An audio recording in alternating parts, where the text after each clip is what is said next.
السلام عليكم، أهلا بيكم في حلقة جديدة وبوتات جديدة على التليجرام.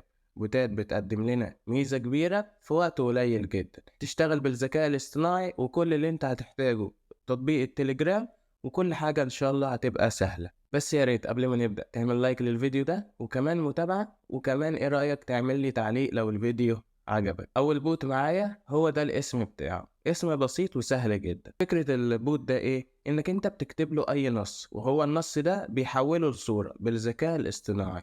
تقدر بقى انك انت تكتب له اي حاجة تيجي في دماغك وهو هيرد عليك. ولكن لما تكتب له مثلا اي جملة او اي فكرة في دماغك، هيعرض عليك كذا سيرفر. من خبرتي في تجريب البوت ده، السيرفر رقم 3 وسيرفر الانمي، فانت لازم انك انت تجرب ما بينهم عشان السيرفر الاول والتاني مش شغالين. هو بيوفر لك كذا سيرفر، ودي حاجة كويسة عشان مثلا لو سيرفر وقع او هكذا. بمجرد ما بتكتب اي جملة تيجي في دماغك بشكل سهل جدا، هو بيرد عليك في ثواني بسيطة بصورة متصممة جاهزة وبشكل احترافي ليها علاقة بالحاجة اللي انت كتبتها. تقدر تكتب الحاجة اكتر من مرة عشان توصل للنتيجة اللي انت عاوزها. وتاني بوت معايا واخد نفس فكرة تشات جي بي تي، ولكن هنا بنقدر ان احنا نشغله في مصر مثلا.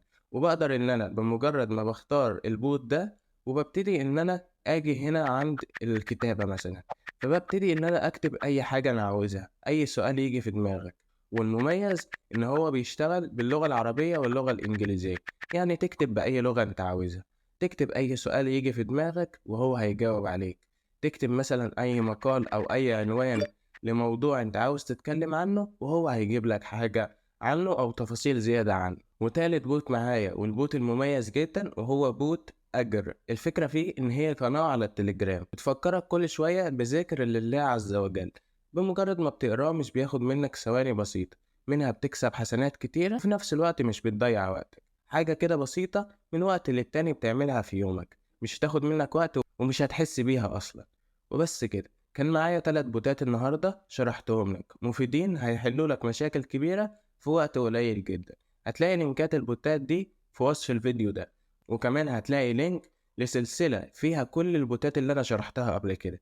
في كل حلقة بنشرح 3 بوتات، زي ما اتفقنا، بوتات بتعمل لك حاجة كبيرة أو مهمة كبيرة في وقت قليل جدا.